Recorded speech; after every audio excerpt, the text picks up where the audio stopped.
नमस्कार, active news महक में आपका स्वागत है। मैं हूं आपके साथ आरोही। देखते हैं आज की नई ताजा खबरों में क्या है आपके लिए खास। इस वक्त की बड़ी खबर, दो गुटों में झगड़ा होने के कारण एक बड़ी कंप्लेंट हुई जो होली के दिन हुई थी। उसके दूसरे दिन कार्रवाई होती है और दो व्यक्ति को गिरफ्तार कर लिया जाता है। वो दोनों भाई होते हैं। एक का उसमें कैलाश नाम है उसका बंदे का, जिसकी मौत हो गई है। उसको वसई किला पुलिस के अधिकारी ने उसे गिरफ्तार किया। पुलिस ने उसे गिरफ्तार करने के बाद उसको न्यायालय के सामने हाजिर किया। न्यायालय से आदेश होने के बाद उसको थाना जेल भेज दिया गया। थाना जेल उसकी मृत्यु हो गई है। उसके घर वालों का आरोप है कि जिस बंदे ने झूठी कंप्लेंट डाली है उसके ऊपर कार्रवाई होनी चाहिए।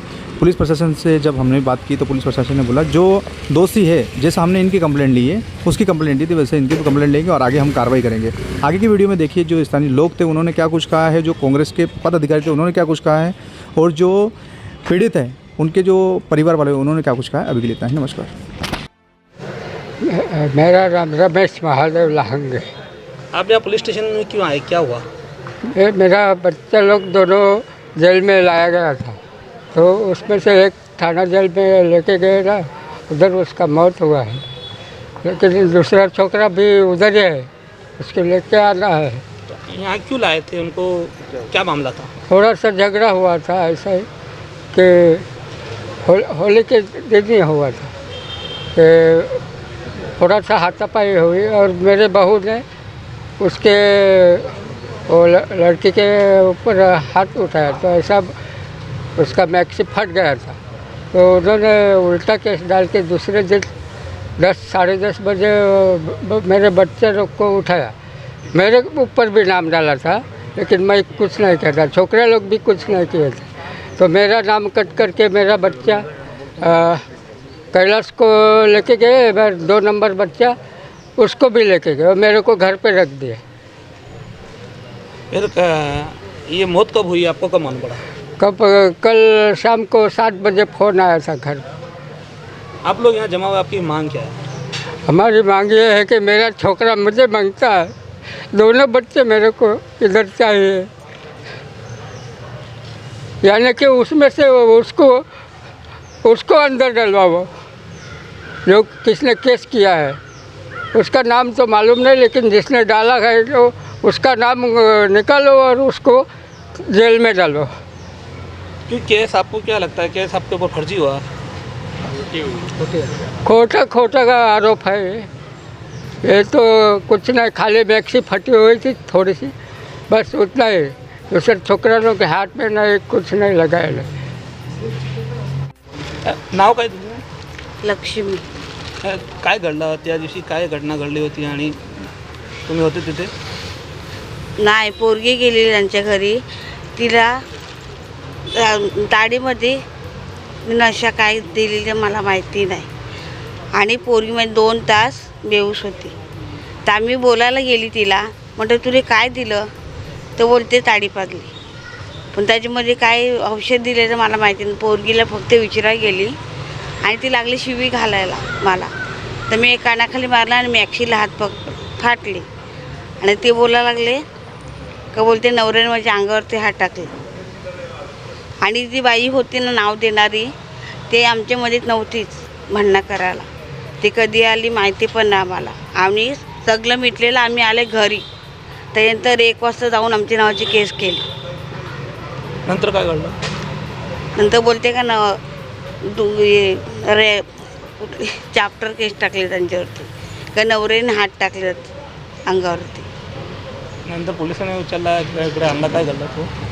काय नाही, आम्हाला नेलं पोलीस चौकीला, तर ते बाईला आणलंच ना. आम्ही काय बोलले का जे बाईने केस टाकले तिला उभा करा, आम्ही इथे आहेत ना, मग तिला पण आणा ना.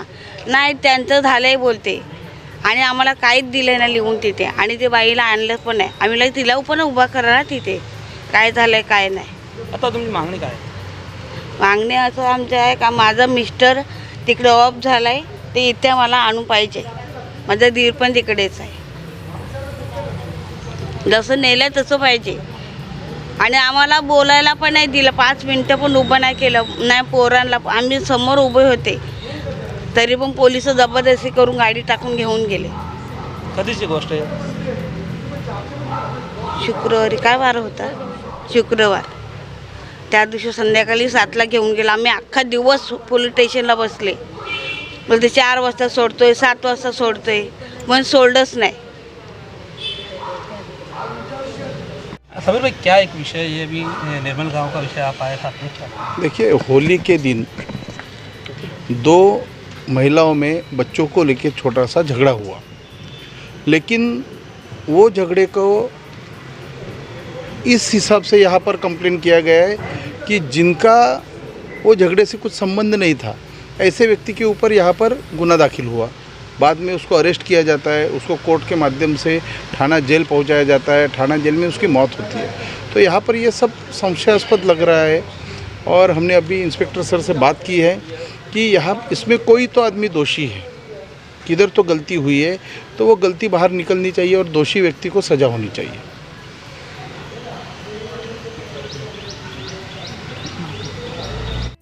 दत्ता सर, क्या कहेंगे? आप आए हैं यहाँ पर और जो मैयत लड़का था वो आपके पास काम पे था, उसका स्वभाव कैसा था और उस दिन क्या घटना थी, आपको क्या माहिती?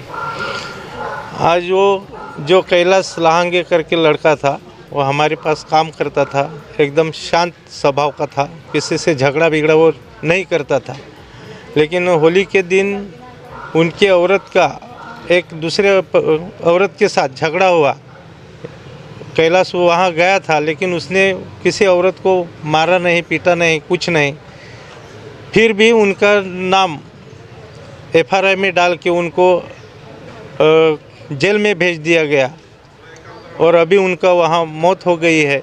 तो मेरा इतना ही रिक्वेस्ट है कि जे लोगों ने झूठी कंप्लेंट लिखवा के और षड्यंत्र रच के उनको फंसाया था, उनके वजह से उनकी आज मौत हुई है.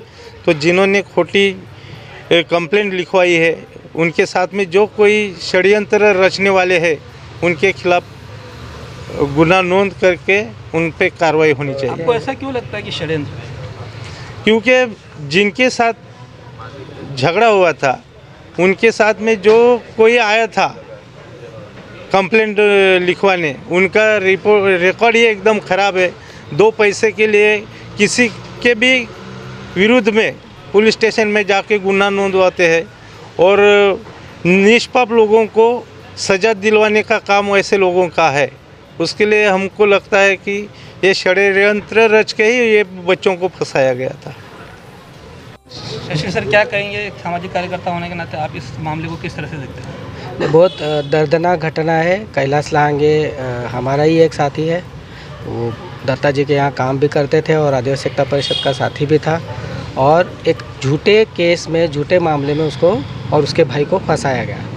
अब होली के दिन कुछ हुआ होगा, हो गया. तो आम तौर पर पुलिस स्टेशन पे होली के दिन के जितने भी झगड़े होते हैं तो आप सामने सामने बिठाकर उनको सोक्ष मोक्ष कर लेके छोड़ा देते, मामला ख़त्म कर देते. यहाँ पे ऐसा हुआ नहीं है.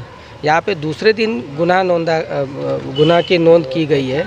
और दूसरी बात, जिनका इन मैटर से किसी का संबंध नहीं है, ऐसे तीसरी व्यक्ति के कहने पर एक झूठा गुनाह उन पर लगाया गया. अब यहाँ तक बात आ गई. फिर आगे चलकर दोनों को उठा के आप अंदर डाल देते हो, परिवार को पता भी नहीं चलता क्यों क्या किया जा रहा है, किस लिए किया जा रहा है.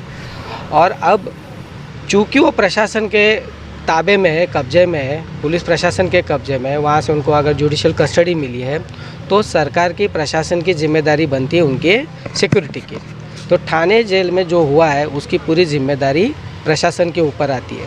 तो हमारी बात बहुत साफ़ है, हमारी मांग भी बहुत साफ है. जिन्होंने इन 2 बच्चों को, बेगुनाह बच्चों के ऊपर झूठे केस दायर किए हैं, दायर करने के लिए मजबूर किया है, उन पर कार्रवाई होनी चाहिए. पुलिस स्टेशन को मालूम रहता है कि कौन क्या कैसे क्या कर रहा है. तो पुलिस ने बिना इंक्वायरी किए इन 2 लोगों पे जो इंक्वायरी की, उन पुलिस प्रशासन के अधिकारियों की भी इंक्वायरी होनी चाहिए. तीसरी बात, थाने जेल के भीतर ये जो भी हुआ है उसकी और सखोल चौकसी होनी चाहिए. बहुत डिटेल इंक्वायरी की ज़रूरत है कि जेल के भीतर ऐसी घटना कैसे हो सकती है कि एक 30-35 साल का नौजवान लड़का जो सीमेंट की गोनी उठाता है, जिसकी तबीयत पूरी तरह से एकदम चुस्त है, वो व्यक्ति संशयास्पद रीत्या कैसे मर जाता है. तो उसको लेकर भी हमको बहुत सारे शक है इसलिए उसकी भी एक डिटेल इंक्वायरी होनी चाहिए। जब तक इन 3 मामलों में साफ साफ चित्र स्पष्ट नहीं होता है तब तक हम लोग शांत बैठने वाले नहीं है। भूमि सेना आदिवासी एकता परिषद की तरफ से इस विषय को लेकर हम आने वाले दिनों में आंदोलन करेंगे।